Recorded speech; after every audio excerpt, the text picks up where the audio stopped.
यहाँ से भाई बाहर आके क्लास 10 मैथमेटिक्स पे क्लिक करोगे, साइड में अबाउट पे जाओगे तो नीचे अपना एक व्हाट्सएप कम्युनिटी की लिंक आ जाएगी आपको। ये इसको क्लिक करके आप हमारे व्हाट्सएप कम्युनिटी के मेंबर बन सकते हो, जहाँ पर आपको सारी अपडेट्स मिली जाएंगी। तो भाई इसको प्लीज़ ज्वाइन कर लेना सारे अपडेट्स के लिए। और वैसे ही भाई जाके आप इंस्टाग्राम पे भी हमको फॉलो कर सकते हो, या अबाउट सेक्शन में इंस्टाग्राम पे क्लिक करके, और ये खुल जाएगा अभी। अपनी इंस्टाग्राम की फैमिली अभी साईं जी की दया से 509 की है। तो भाई प्लीज़ फॉलो कर दो, जो भी आपको लगे मेरे को डीएम कर सकते हो किसी भी चीज़ के लिए। अगर वीडियोस अच्छी लग रही हैं तो भाई लाइक, सब्सक्राइब और शेयर ज़रूर कर देना। दोस्तों, चैप्टर नंबर 1, ये रियल नंबर्स की क्विक रिविजन वाली वीडियो है। कुछ समय बाद आपके एग्ज़ाम चालू हो जाएंगे, तो इसमें क्या खाली हम कॉन्सेप्ट डिस्कस कर रहे हैं, क्वेश्चंस नहीं होंगे मेरे ख्याल से, क्योंकि ये एकदम कॉन्सेप्चुअल वीडियो रहेगी, ताकि आप एग्ज़ाम से कुछ दिन पहले एकदम एक ब्रीफ देख पाओ कि एग्ज़ाम हर चैप्टर में क्या क्या है। अब रियल नंबर चैप्टर नंबर 1 है। इसमें रियल नंबर्स क्या होते हैं भाई? रियल नंबर्स दो टाइप के होते हैं, एक होते हैं रैशनल, एक होते हैं इरेशनल। ठीक है। रैशनल नंबर्स और इरेशनल नंबर्स में क्या है, चैप्टर अपना मेन रैशनल नंबर्स पे ज़्यादा जोर देता है। तो रैशनल नंबर और इरेशनल नंबर के बीच का डिफरेंस समझ लेते हैं, बहुत ज़रूरी होता है, बहुत ज़्यादा। खैर 9 का बेसिक्स है, पर फिर भी देख लो एक बार। रैशनल नंबर हर वो नंबर जो पी अपॉन क्यू के फॉर्मेट में हम लिख सकते हैं, जहाँ पर क्यू ज़ीरो नहीं होता। ऐसे कि समझो मैंने लिखा 4/5, तो ये पी अपॉन क्यू के फॉर्मेट में लिखा जा सकता है, और जहाँ पे अपना क्यू भी ज़ीरो नहीं है। तो ये जो नंबर्स हो गए सारे के सारे ऐसे, वो सब रैशनल नंबर कहलाते हैं। चाहे मैं 2 लिखूँ, 2 भी रैशनल नंबर है, क्योंकि 2/1 मतलब पी अपॉन क्यू के फॉर्मेट में आ गया और क्यू ज़ीरो नहीं है। अब ये रैशनल नंबर दो टाइप के होते हैं, एक तो होते हैं integers, whole number, natural numbers. एक होते हैं डेसिमल नंबर्स। अगर मैं नंबर लाइन के फॉर्म में दिखाऊँ आपको, तो जो ये ज़ीरो है, ये 1 है, ये 2 है, ये -1, ये -2, तो ये इंटीजर्स हैं, और इनके बीच में जो नंबर्स आते हैं ये डेसिमल नंबर्स कहलाते हैं। ठीक है। तो ये सारे नंबर्स काट पीट के वो सब नंबर्स जो कि एक नंबर लाइन पे हम लिख सकते हैं, -इन्फिनिटी से लेकर +इन्फिनिटी के बीच में, जहाँ पे ये इन्फिनिटी इंक्लूडेड नहीं होती है। ठीक है, इन्फिनिटी को इंक्लूड नहीं करते हैं। तो ऐसे नंबर्स को हम बोलते हैं रियल रैशनल नंबर्स। सॉरी, इन नंबर को बोलते हैं हम रियल नंबर्स। और ये रियल नंबर्स दो टाइप के होते हैं, रैशनल और फिर इरेशनल। तो जो इंटीजर्स होते हैं ना, मतलब कि 0, 1, 2, -1, -2, हर वो नंबर, हर वो परफेक्ट नंबर जिसका डिनोमिनेटर 1 है। ठीक है, चाहे वो नेगेटिव हो चाहे पॉजिटिव हो, मतलब चाहे -1/1 मतलब -1 हो, 1 हो, -2 हो, 2 हो, ये सब नंबर्स होते हैं इंटीजर्स कहलाते हैं। ठीक है। अब अगर इंटीजर्स में क्या होता है, नेगेटिव, पॉजिटिव और ज़ीरो। ठीक है। अगर मैंने इसमें से नेगेटिव को हटा दिया तो मेरे को मिलेगा whole numbers, 0 plus positive numbers. Zero को हटा दिया तो मेरे को मिलेंगे सिर्फ पॉजिटिव नंबर्स, मतलब 1, 2 से लेकर इन्फिनिटी तक, तो वो कहलाते हैं नेचुरल नंबर्स। ठीक है, ये तीनों हो गए। अब डेसिमल नंबर्स वो होते हैं जो इनके बीच में लाया करते हैं, मतलब ऐसे 1.1, 1.2 जो इनके बीच में लाया करते हैं। अब इन डेसिमल्स में भी दो टाइप की कैटेगरी होती है, एक होते हैं टर्मिनेटिंग, एक होते हैं नॉन टर्मिनेटिंग। टर्मिनेटिंग कैसे? टर्मिनेटिंग का मतलब होता है कि जैसे समझो मैंने इधर ये 4/5 ही लिखा है, 4/5 को मैं काटता हूँ तो क्या मिलेगा, देखो 0.8। अब देखो यहाँ पर पॉइंट के बाद एक 8 आया, फिर ये सब टर्मिनेट हो गया, मतलब इसके बाद कुछ भी नंबर डिवाइड करने को नहीं है, इसको बोलते हैं टर्मिनेटिंग। वहीं अगर मैं ये 1/3 लिखता तो मुझे क्या मिलता, 0.3333, इसको बोलते हैं नॉन टर्मिनेटिंग। ठीक है। तो डेसिमल कितने टाइप के हो गए, दो, एक होते हैं टर्मिनेटिंग, एक होते हैं नॉन टर्मिनेटिंग। अब एक और चीज़ ध्यान देना, ये नॉन टर्मिनेटिंग के अंदर का खेल है। भाई देखो ये 0.3333 है अगर, तो ये पहली बात तो नॉन टर्मिनेटिंग है। नॉन टर्मिनेटिंग के साथ साथ ये रिकरिंग है। रिकरिंग का मतलब होता है रिपीटिंग, हर वो नंबर जो रिपीट होता है। ठीक है। अब देखो यहाँ पर 3333 रिपीट हो रहे हैं, तो ये क्या हो गया, ये हो गया अपना recurring non terminating decimal number. Done.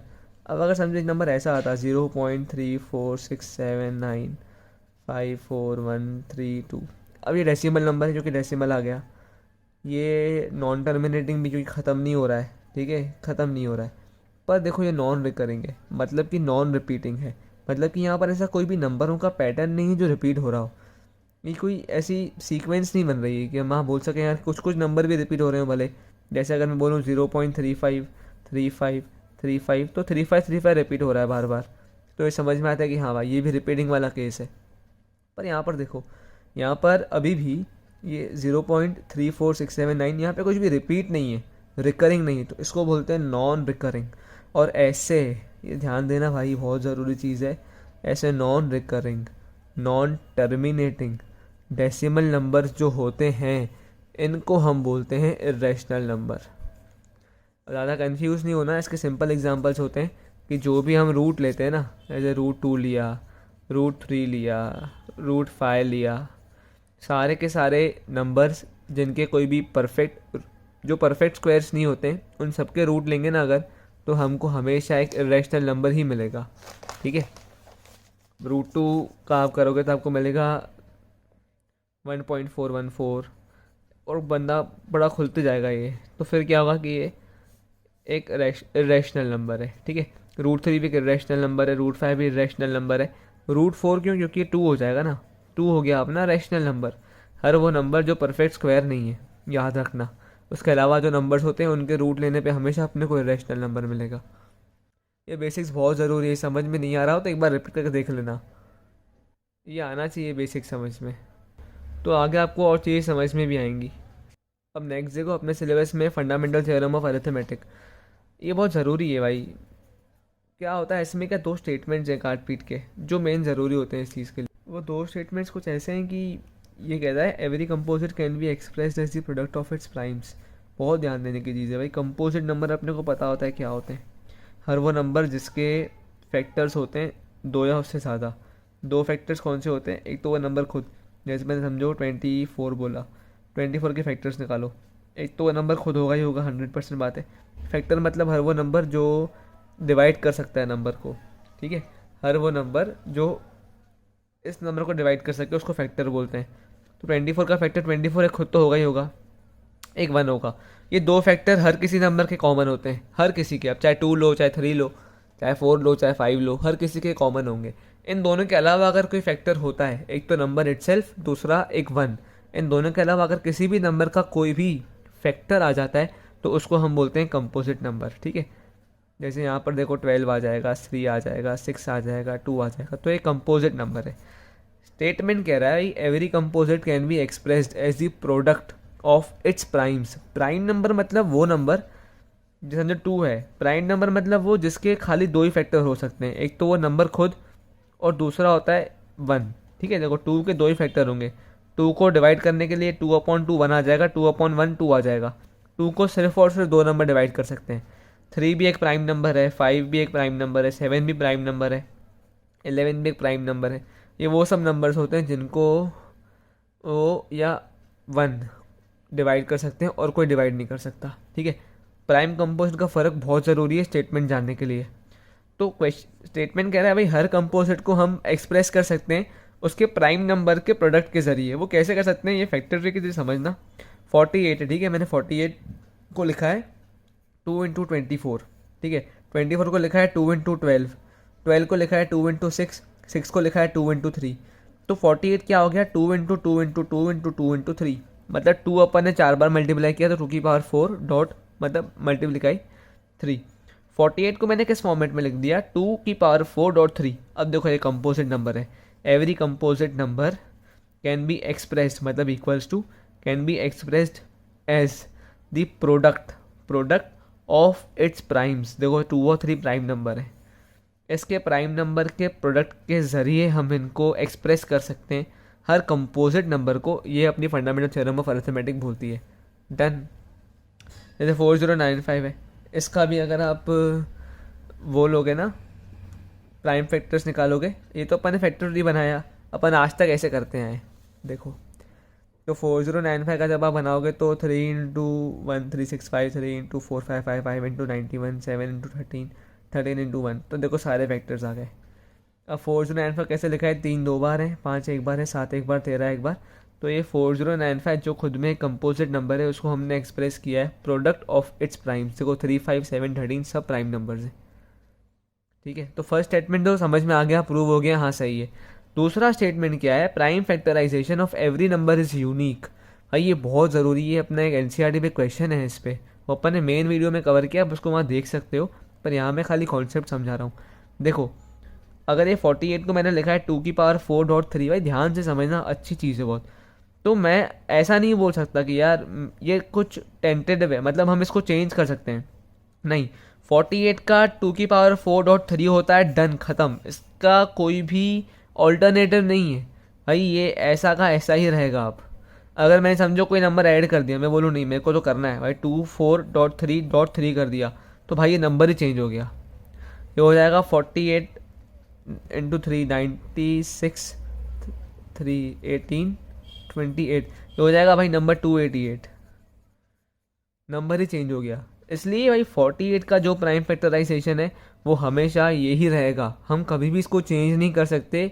ये यूनिक है अपने आप में, क्योंकि इसका कोई ऑल्टरनेटिव नहीं। यूनिक मतलब क्या, जो चीज़ एक ही हो। तो 48 का प्राइम फैक्टराइजेशन हम करेंगे, पहला स्टेटमेंट जो बोलता है इसको हम इसके प्रोडक्ट ऑफ प्राइम्स में लिखेंगे, तो ये प्राइम फैक्टराइजेशन जो हुआ इसका, ये यूनिक है भाई, इसको हम अपने हिसाब से चेंज नहीं कर सकते। भाई क्वेश्चन में आता है कि अगर ए नंबर है, उसके प्राइम फैक्टर्स पी और क्यू हैं, तो क्या हम इसको चेंज कर सकते हैं क्या? नहीं भाई, ये यूनिक है, ए का फैक्टराइजेशन यूनिक है, हम इसमें कुछ चेंजेस नहीं कर सकते। अगर हमने चेंज किया तो नंबर ही बदल जाएगा। ठीक है, अब 4095 है, तो 4095 का ये प्राइम फैक्टराइजेशन यूनिक रहेगा। मैं बोलूँ नहीं मैं 3 को हटा दूँ, ऐसा पॉसिबल नहीं है। 4095 अगर आ गया तो ये ही आना चाहिए बाजू में, क्योंकि ये यूनिक फैक्टराइजेशन होता है, इसका और कोई ऑल्टरनेटिव अवेलेबल नहीं है।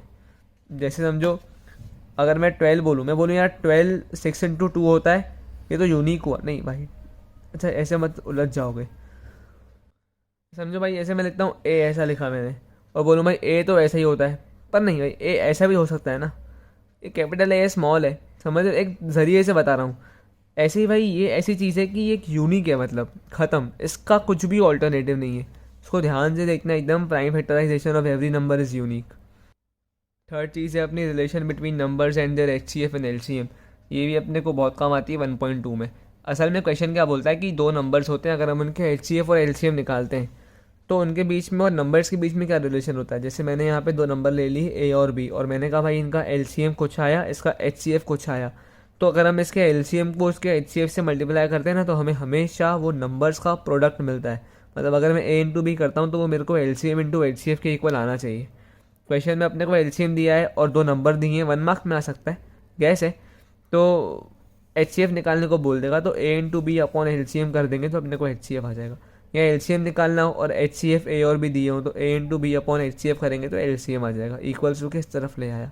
ठीक है, ये बहुत ज़रूरी फॉर्मूला है। जैसे ये क्वेश्चन देख लो एग्जाम्पल के लिए, थोड़ा पेंसिल वाला काम मत देखना यार।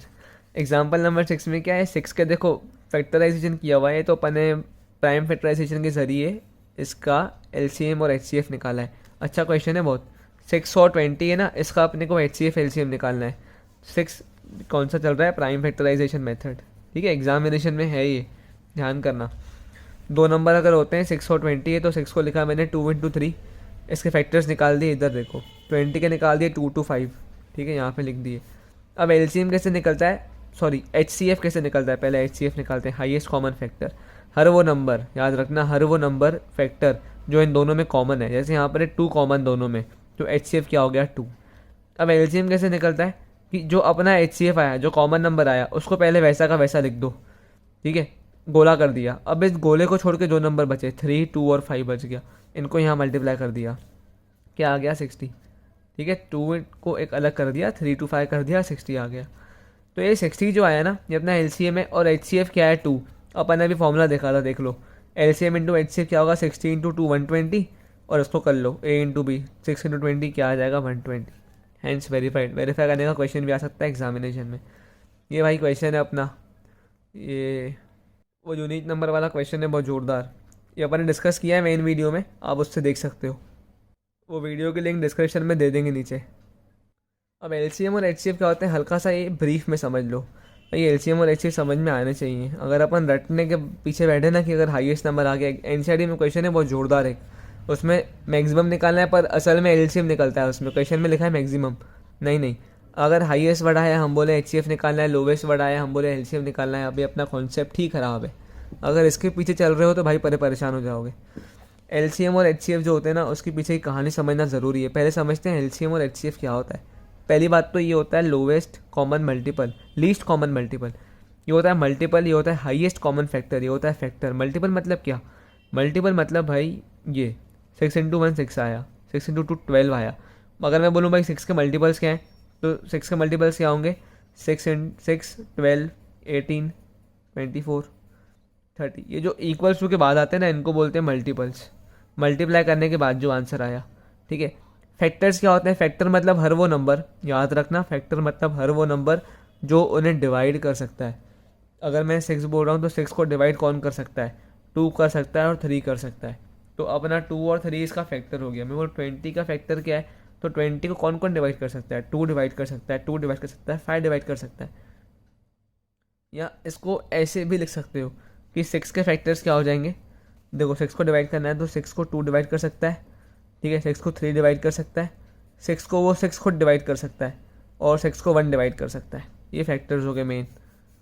20 के क्या होंगे? 20 को 2 डिवाइड कर सकता है, 20 को 5 डिवाइड कर सकता है, 20 को 1 डिवाइड कर सकता है, 20 को 20 खुद डिवाइड कर सकता है, तो ये सब, और 10 डिवाइड कर सकता है 20 को। ये सब उसके फैक्टर्स हो गए। ठीक, ये तो अपने प्राइम फैक्टराइजेशन किया हुआ है, कंफ्यूज मत होना भाई, तभी ऐसे लिखा है। ये प्राइम फैक्टराइजेशन है, ये फैक्टर्स हैं। मैं मानता हूँ थोड़ी टर्मिनोलॉजी डिफरेंट हो जाती है तो परेशानी होती है, पर थोड़ी कोशिश करना। ये सब फैक्टर्स हैं, ये प्राइम फैक्टराइजेशन किया है, मतलब 6 को अपन ने 2 × 3 की, वो है every composite can be expressed as product of its primes. मैं फैक्टर्स की बात कर रहा हूँ, हर वो नंबर जो उसको डिवाइड कर सके। 2 3 6 1, 6 के 20 के लिए 1 2 5 20 10 डन। अब देखो 6 में और 20 में ऐसा है क्या नंबर है जो दोनों में कॉमन आ रहा हो? देखो 1 कॉमन आ रहा है, ठीक है। हमें निकालना है HCF, फैक्टर जो कॉमन होता हो। कॉमन मतलब क्या? देखो 1 दोनों में कॉमन आ रहा है, ठीक है, 2 भी दोनों में कॉमन आ रहा है, और कुछ भी कॉमन है क्या? नहीं। अब देखने वाली बात है कि भाई 1 और 2 में बड़ा कौन सा है? 2 बड़ा है, तो हमारा हाईएस्ट कॉमन फैक्टर हमको निकालना होता है। फैक्टर हो, कॉमन हो, हाईएस्ट हो। ये अच्छा एग्जांपल है बहुत, 72 का और 120 का। देखो 72, अगर मैं 72 बड़ा नंबर हो गया, एक दूसरे एग्जांपल से बताता हूँ। देखो भाई, ये अपना 18 और 12 नंबर दो लिए। 18 को कौन कौन डिवाइड कर सकता है? 1 डिवाइड कर सकता है। देखो 18/1 1 आएगा, 18/3 6 आएगा, 3 कर सकता है, 2 कर सकता है, 6 कर सकता है, 9 कर सकता है, 18 खुद कर सकता है। और 12 की बात करें तो 12 को भाई 1 कर सकता है, 2 कर सकता है, 3 कर सकता है, 4 कर सकता है, 6 कर सकता है, 12 भी कर सकता है। ध्यान देने की चीज़ क्या है? देखो अब ये वो सब फैक्टर्स हैं, हमें निकालना है HCF। फैक्टर सारे निकाल लिए पहले, अब निकालना है कॉमन। देखो कॉमन कौन से? 1 कॉमन है, 2 कॉमन है, 3 भी कॉमन है, 6 भी कॉमन है, ठीक है। 1 कॉमन आ गया, 2 कॉमन आ गया, 3 कॉमन आ गया, 6 कॉमन आ गया। हमें चाहिए हाईएस्ट। हाईएस्ट कॉमन क्या है? हाईएस्ट कॉमन है 6, तो अपना HCF क्या हो गया? 6। यही हम करते हैं प्राइम फैक्टराइजेशन। देखो 18 को लिखा मैंने प्राइम फैक्टराइजेशन के फॉर्म में। 18 को फैक्टर्स निकालो, 2 9 3 3 3 1, 2 × 3 × 3। 12 के निकालो, 2 × 2 × 3, ठीक है। 2 एक कॉमन आ गया, तो HCF में क्या लिखेंगे? जो पहले कॉमन आया 2, 3 एक कॉमन आ गया, कॉमन आ गया, ख़त्म बात। अब कुछ भी कॉमन नहीं आ रहा है, तो HCF क्या आ गया? 6। मतलब 6 वो नंबर है जो इन दोनों को काट सकता है, मतलब डिवाइड कर सकता है, और ये मैक्सिमम नंबर है। इसके ऊपर ऐसा कोई नंबर नहीं जो इन दोनों को काट पाए, इसलिए इसको बोलते हैं HCF। समझ में आया? अब देखो ये बढ़िया, LCM कैसे निकलता है? LCM का मतलब क्या होता है भाई? Multiple, least common multiple. ध्यान देना भाई, वही सेम चीज़ HCF जैसी है, पर अच्छी है बहुत ज़्यादा। देखो सिंपल है। अब मैं अगर 6 की बात करूँ तो 6 के मैंने मल्टीपल्स निकाल लिए, 6 12 18 24 30 36 42 48 54 60। 20 की बात करूँ, 20 के मल्टीपल्स निकाले, 20 40 60 80 100 120 140 160 180 200। बेसिक, ठीक है। अब देखो कॉमन निकालना है, मल्टीपल्स में कॉमन कौन सा आ रहा है? देखो 6 में 60 आया, ठीक है। 6 में आके आओगे ना तो 6 × 20 एक 120 भी आ जाएगा, ध्यान करना, ठीक है। तो 60 भी कॉमन आया, 120 भी कॉमन आया, 60 भी कॉमन आ गया, 120 भी कॉमन आ गया। इन दोनों में 60 और 120 कॉमन आ रहा है, तो मल्टीपल भी हैं भाई, कॉमन भी हो गए। पर क्वेश्चन कह रहा है लीस्ट, हमें लीस्ट कॉमन मल्टीपल निकालना है। तो 60 और 120 में छोटा क्या है? 60, इसलिए LCM क्या हो जाएगा? 60। यहाँ पे आप 18 12 देख लो वापस से, 18 12 में करोगे ना अगर, तो LCM कैसे निकाला था अपन ने? HCF निकाल दिया था अपन ने, अब LCM कैसे निकलेगा देखो। ये अपन कर रहे हैं प्राइम फैक्टराइजेशन मेथड के ज़रिए। तो जो नंबर कॉमन हो चुके, 2 कॉमन आ चुका, 3 कॉमन आ चुका, एक बार बचे क्या 3 और 2, ये 2 और 3 बच गए ना। तो अब इसका एलसीएम निकालो, क्या आ रहा है 6, 18 टू द 36 करके देख लो। 18 के टेबल लिखो, 18, 36, 54, 12 का लिख लो, 12, 24, 36। ठीक है, देखो 36 मल्टीपल कॉमन आ गया और छोटा भी यही है, लीस्ट कॉमन मल्टीपल 36, 36। समझ में आया एलसीएम एचसीएफ। जहाँ आपको डाउट लगे भाई कमेंट कर देना नीचे। अब आ जाओ ये मेन चीज़, समझो भाई चैप्टर की जान है ये, रिविजिटिंग इरेशनल नंबर्स। समझना बहुत ज़ोरदार चीज़ है। हमें प्रूव करना है कि √3 जो है वो इरेशनल नंबर है। हम पढ़ चुके हैं हाँ √3 इरेशनल नंबर होता है, पर हमें ये प्रूव करना है कि भाई √3 ही होता है। कैसे होगा भाई, हम कोई भी चीज़ प्रूव कर दें, सिंपल कर दें, हाँ प्रूव हो गई। एक तरीका दूसरा होता है, समझो अपन कहते हैं ना कान सीधे पकड़ो टेढ़े पकड़ो, बस वही वाली बात है कि अगर मैं भाई कोई चीज़ है समझो, ठीक है, मैं बोलूँ यार या तो सुबह होगी या तो रात होगी, एग्जाम्पल के लिए बोल रहा हूँ। अगर मैं कहूँ सुबह नहीं है, मैं कहूँ सुबह नहीं है, तो आप बोलोगे रात है। सीधी सी बात है ना भाई, बस वही चक्कर है। अगर नंबर्स अपन ने पढ़ा था 2 टाइप के होते हैं, रियल नंबर 2 टाइप के होते हैं, एक होते हैं रैशनल, एक होते हैं इरेशनल। अगर मैंने कहा कि ये रैशनल नंबर नहीं है तो ये रैशनल होगा। इसको बोलते हैं कॉन्ट्राडिक्शन मेथड। बस वही करना है, हमको प्रूव करना है √3 एक इरेशनल नंबर है। हम लेट कर लेते हैं कि √3 एक रैशनल नंबर है। भाई ध्यान देना चीज़ पे, हमने लेट कर लिया कि √3 एक रैशनल नंबर। ये चीज़ स्टार्टिंग में फर्स्ट टाइम में समझ नहीं आती है, रिवीजन के लिए पर्पज़ से बता रहा हूँ। अगर समझ में नहीं आया तो वापस एक बार देख लेना। हम लेट कर लेते हैं कि √3 एक रैशनल नंबर है। अगर √3 एक रैशनल नंबर हुआ तो क्या, √3 को हमने a/b के फॉर्मेट में लिखा है इस तरीके से, a और b हमारे को प्राइम्स हैं। अच्छा ये समझने वाली बात है। पहली बात तो रैशनल नंबर अपन p/q के फॉर्मेट में लिख सकते हैं, ये तो पता है। अब ये a और b क्या है, a और b है हमारे को प्राइम्स। सोचो भाई, अगर मैं कहूँ कि नंबर मैंने लिखा है 8/12, ठीक है, इसको मैंने लीस्ट कॉमन मल्टीपल काट दिया काट दिया काट दिया, आखिर मेरे को मिलेगा 2/3। इसके बाद कट रहा है क्या, नहीं कट रहा है ना, p/q के फॉर्मेट में तो है और कट भी नहीं रहा है इसके बाद, तो ये अपने को प्राइम नंबर हो गए। ये हर वो 2 नंबर जिनके बीच में कोई भी कॉमन फैक्टर नहीं होता, कोई भी कॉमन फैक्टर नहीं होता, उनको बोलते हैं को प्राइम नंबर्स। सिंपल। तो अपन ने √3 को लिखा है ऐसे a/b के तरीके से कि हर नंबर ए को प्राइम्स के नंबर में आ सकता है। √3 = a/b for all a and b which are coprimes. ठीक है, समझ में ही पहली चीज़। अब क्या करना है, मैं b को यहाँ पे लेके आऊँगा, b √3 = a। मैंने इनकी स्क्वायरिंग करी, मेरे को मिलेगा 3b का स्क्वायर = a²। अब मैं a², देखो ये हो सकता है क्या, b² = a²/3 लिखा आ गया ना। इसका मतलब क्या है, a² is divisible by 3, a will also भी डिविजिबल बाई 3। ये चीज़ क्या होती है, एक थ्योरम में अपनी एनसीईआरटी में डिस्कस ऐसी है कि कोई भी नंबर है, कोई भी नंबर से समझो मैं 12 मान लेता हूँ, ठीक है, कोई भी नंबर 12 है, उसका अगर मैं स्क्वायर ले लूँ 144, अगर उसका स्क्वायर किसी भी प्राइम नंबर से डिविजिबल है, प्राइम नंबर समझ लो 3, तो वो नंबर खुद 3 से डिविजिबल होगा ही होगा। समझ में आया। एक नंबर है 12, उसका मैंने a² कर लिया 144, अगर वो a² मतलब वो जो स्क्वायर वाला नंबर है, किसी भी एक नंबर समझो 3 से डिविजिबल है, किसी भी नंबर नहीं, सॉरी, कोई प्राइम नंबर, समझो कोई प्राइम नंबर, जैसे प्राइम पता है ना, 2 होता है, 3 होता है, 5 होता है, 7 होता है, अगर वो किसी प्राइम नंबर से डिविजिबल है तो सीधी सी बात है कि ए भी डिविजिबल होगा उस नंबर से। कोई भी नंबर ले लो आप, कोई भी A to Z। जैसे मेरे को अगर लेना हो 15, देखो 15 ले लिया, A है, ठीक है, a² क्या होता है इसका 225। मैं कहूँ 225 3 से डिविजिबल है, तो 15 में देखो 3 से डिविजिबल होगा, 3/15 क्या होता है 5। ये थ्योरम अपने एनसीईआरटी में डिस्कस्ड है, प्रूव्ड है।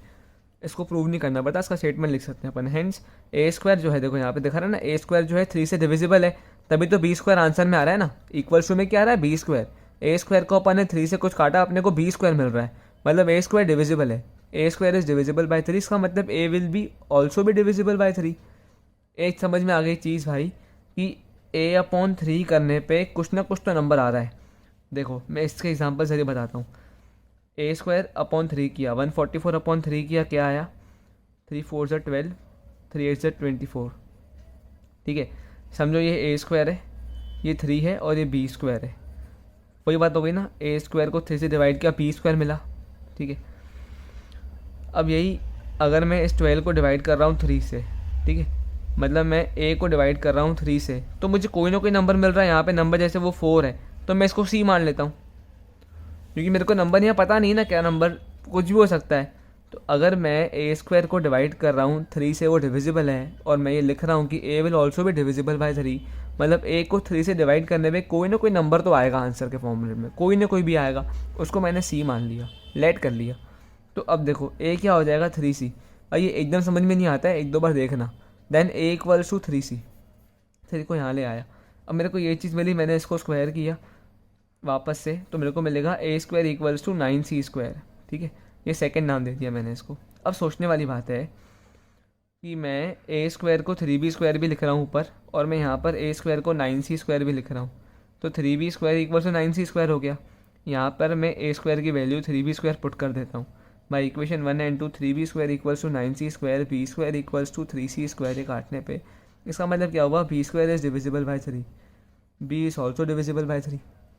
अब पहले ही पढ़ चुके हैं कि कोई नंबर है, उसका स्क्वायर अगर किसी प्राइम नंबर से डिविजिबल है, तो वो नंबर खुद भी प्राइम नंबर से डिविजिबल होगा। B is also divisible by 3, अपन को चीज़ प्रूव हो गई। अब मैंने ऊपर लिख दिया ए भी डिविजिबल है 3 से, बी भी डिविजिबल है 3 से, और मैं स्टार्टिंग में कह चुका हूँ कि ए और बी को प्राइम नंबर है, तो दोनों उल्टी उल्टी बातें हो गई ना यार। अगर वो को प्राइम नंबर होते तो इनके बीच में कॉमन फैक्टर कैसे आ गया। बस both a and b are divisible by 3, which contradicts the fact that a and b are coprime numbers. हमारा ये फैक्ट जो था रियल नंबर एज्यूम करने का, वो कॉन्ट्राडिक्ट हो गया। अब ऐसा क्यों हुआ, इससे क्या मालूम पड़ता है, this contradicts the fact that root 3 is a rational number. सीधी सी बात है ना यार, जो हमने बुनियाद ली थी उसको रैशनल नंबर मानने की, अगर वही अपनी ख़राब हो गई। This contradicts the fact that root 3 is a rational number, hence. अब अगर रूट 3 रैशनल नंबर नहीं है, रैशनल नंबर नहीं है तो इरैशनल नंबर ही होगा, क्योंकि और कोई ऑप्शन ही नहीं है। Hence root 3 is an irrational number. समझ में नहीं आया तो वापस देख लेना एक बार, ठीक है, या कमेंट कर देना, वापस एक बार कवर कर लेंगे इसको। बाकी ये मेन वीडियो में बहुत अच्छे से डिस्कस है, 5-7 मिनट अपन ने लगाए समझने में, वो लिंक डिस्क्रिप्शन में डाल देंगे। क्वेश्चन नंबर 2 ये इस तरीके से, भाई एग्जामिनेशन में ऐसे ही आता है। एक तो आता है सिंपल, सीधा प्रूव करो। एक ऐसे आ जाता है कि थोड़ा छोटा क्वेश्चन समझो, 3 नंबर में आ जाएगा ऐसे क्वेश्चन। ये थोड़ा ट्रिक वाला क्वेश्चन है। हमें करना है 2 + 3 रूट 5 एक इरेशनल नंबर है। इसके पहले एक मेन चीज़ समझ लो, वो ऐसी होती है कि भाई हम जब कभी भी बहुत ज़रूरी चीज़, किसी भी इरेशनल नंबर को ऐड करते हैं किसी भी इरेशनल नंबर से, ठीक है, या हम सब्ट्रैक्ट करते हैं किसी भी इरेशनल नंबर से, तो हमें हमेशा मिलता है मे बी, कि कुछ पता नहीं, कुछ भी हो सकता है, ठीक है। हम किसी भी इरेशनल नंबर को किसी भी इरेशनल नंबर से ऐड करें, माइनस करें, मल्टीप्लाई करें, डिवाइड करें, पता नहीं क्या, चाहे वो रैशनल भी हो सकता है या फिर वो इरेशनल भी हो सकता है, ठीक है। पर एक चीज़ देखो, जब हम कभी भी किसी भी रैशनल नंबर को किसी भी रैशनल नंबर से ऐड करते हैं, सब्ट्रैक्ट करते हैं, मल्टीप्लाई करते हैं, डिवाइड करते हैं, तो हमें हमेशा एक रैशनल नंबर ही मिलेगा। बहुत ज़रूरी चीज़ है, बहुत काम आती है। और एक चीज़ है कि हम जब कभी भी किसी रैशनल नंबर को किसी इरेशनल नंबर के साथ ऐड करते हैं, माइनस करते हैं, सब मल्टीप्लाई करते हैं, डिवाइड करते हैं, तो हमें हमेशा एक इरेशनल नंबर मिलेगा। ये चीज़ याद करने की है, रट लो इसको, याद कर लो अच्छे से, बहुत काम आएगी। ये क्वेश्चन अपना इसी के बेस दम पर बेस्ड है। 2 + 3 रूट 5 को हमें इरेशनल नंबर प्रूव करना है। देखो भाई, ये रूट 5 एक इरेशनल नंबर है, उसके साथ हमने 3 को मल्टीप्लाई करा जो कि रैशनल नंबर है, तो ये 3 रूट 5 तो रैशनल नंबर हो गया। इसके ज़रिए हमने इसके अंदर एक रैशनल नंबर को ऐड कर दिया, तो ये पूरा नंबर इरेशनल नंबर हो गया। ये अपने को पता चल गई चीज़। प्रूव कैसे करना है, let 2 + 3 root 5 is a rational number, then 2 + 3 root 5 equals to a/b, where a and b are coprimes. Same to same चीज़। अब मैं 3 रूट 5 को यहाँ पे रख रहा हूँ, 2 को उधर लेके जा रहा हूँ, तो a/b - 2 इक्वल्स टू 3 रूट 5, ठीक है। अब मैं इस b को यहाँ पे लेके आ रहा हूँ, a - 2b/b equals to 3 root 5। Root 5 क्या हो जाएगा, a - 2b/3b, ये 3 नीचे आ गया, ठीक है। रूट 5 क्या हो गया अपना, a - 2b/3b। पर हम जानते हैं a, b, 3 और 2 ये सारे के सारे रैशनल नंबर्स हैं, दिख ही रहा है। अगर सबके सब रैशनल नंबर्स हुए तो a - 2b/3b भी रैशनल नंबर होगा, क्योंकि हमने एक रैशनल नंबर को रैशनल नंबर से मल्टीप्लाई किया है, माइनस किया है, डिवाइड भी किया है, तो ये सब रैशनल नंबर ही हुआ काट पीट के। पर हम ये भी जानते हैं कि रूट 5 जो है वो तो एक रैशनल नंबर है। तो इसका मतलब क्या हुआ, अगर ये रैशनल नंबर हुआ तो रूट 5 भी रैशनल नंबर होना चाहिए। पर नहीं, हम तो ये चीज़ जानते हैं root 5 will also be a rational number, but we know that root 5 is an irrational number. पहले प्रूव कर चुके हैं। रूट 3 क्या, रूट 5 ऐसे ही होगा। So this contradicts our fact that 2 + 3 root 5 is a rational number. इसका मतलब कि हमारा चीज़ ये कॉन्ट्राडिक्ट करता है कि भाई 2 + 3 रूट 5 जो है वो रैशनल नंबर है। मतलब कि हमने एज्यूम किया था ना पहले कि ये रैशनल नंबर है, हमारा ये फैक्ट कॉन्ट्राडिक्ट हो गया, क्योंकि ये अगर रैशनल है तो इक्वल टू में रैशनल नंबर कैसे आ गया। But we know that root 5 is an irrational number, so this contradicts our fact that 2 + 3 root 5 is a rational number. Hence 2 + 3 root 5 is an irrational number. इसका मतलब साफ हुआ कि 2 + 3 रूट 5 जो है वो एक इरेशनल नंबर है। समझ में आया? अगर रैशनल नहीं हुआ, सिंपल सी बात है, तो इरेशनल नंबर होगा। Hands proved. अभी क्वेश्चन अगर 2-3 नंबर में आता है तो आप सिंपल ऐसे करके आ सकते हो। भाई ये स्टेटमेंट में बोलूँगा, याद करने पड़ते हैं। अगर आपको समझ में आ जाए तो अच्छी बात है, समझ में नहीं आ रहा है, अभी तक नहीं आ रहा है, तो भाई बहुत ज़्यादा अच्छा रहेगा कि आप इनको याद कर लो। इस मोमेंट पर तो इनको समझने में ज़्यादा परेशान मत होना, समझ सकते हो, इतने डिफिकल्ट नहीं है यार, पर फिर भी मैं बोलूँगा याद कर लो अगर नहीं हो रहा है तो अगर 2-3 नंबर में आता है ना भाई, एक क्वेश्चन नंबर 2 वाला क्वेश्चन, तो बहुत सिंपल है, आप इसको वैसा कर सकते हो जहाँ पे आपने रूट 5 को मान लिया कि हाँ ये रैशनल नंबर है। अगर ये सेम क्वेश्चन 4-5 नंबर में आ जाएगा ना, तो ये मानना मत कि रूट 5 इरेशनल नंबर है। ये सब स्टेटमेंट लिखने के पहले रूट 5 को एक इरेशनल नंबर प्रूव करना, जैसे अपन ने यहाँ पर किया था, जहाँ जहाँ पे 3 है वहाँ 5 हो जाएगा सब कुछ। ठीक है, अगर आप ये 4 नंबर के लिए 5 नंबर के लिए पूछ रहे हो तो बता रहा हूँ कि ये पहले सारी की सारी वो स्टेप्स करना, उसके बाद इन सबको करना, तो ये क्वेश्चन एक कंप्लीट क्वेश्चन बन जाता है। नहीं तो वो बोलेगा हाफ इन्फॉर्मेशन करके आधे नंबर काट देगा आपके। पर अगर 2-3 नंबर में आता है तो 30 स्टेप्स काफ़ी हैं। ठीक है, अभी अपने सिलेबस में 2022-23 के लिए इतना ही है, तो ज़्यादा परेशान नहीं होना। बाकी दूसरे चैप्टर नंबर 2 पॉलिनोमियल्स की वीडियो भी इसके बाद जस्ट आ जाएगी, तो स्टे ट्यून्ड। अगर अच्छी लग रही है वीडियो तो भाई शेयर करना, तो मेरे को मोटिवेशन मिलेगा ऐसा कंटेंट बनाने के लिए। लाइक कर दो, सब्सक्राइब कर दो, शेयर कर दो। Thank you very much. कोई डाउट लगे तो आप मेरे को इंस्टाग्राम पे डीएम कर सकते हो पर्सनली, या फिर मेरे को आप मैसेज भी कर सकते हो। व्हाट्सएप कम्युनिटी पे भी ज्वाइन कर सकते हो। ठीक है, ऑल दी वेरी बेस्ट। अगर वीडियोस अच्छी लग रही हैं तो भाई लाइक, सब्सक्राइब और शेयर ज़रूर कर देना। राइट साइड पे लोगो पे क्लिक करके सब्सक्राइब कर सकते हो। लेफ्ट साइड में कुछ रिकमेंडेशन जैसे आपको ठीक लगे वैसे आप उसको भी देख सकते हो। जितना हो सके इसको शेयर करना अगर अच्छी लगती हैं तो।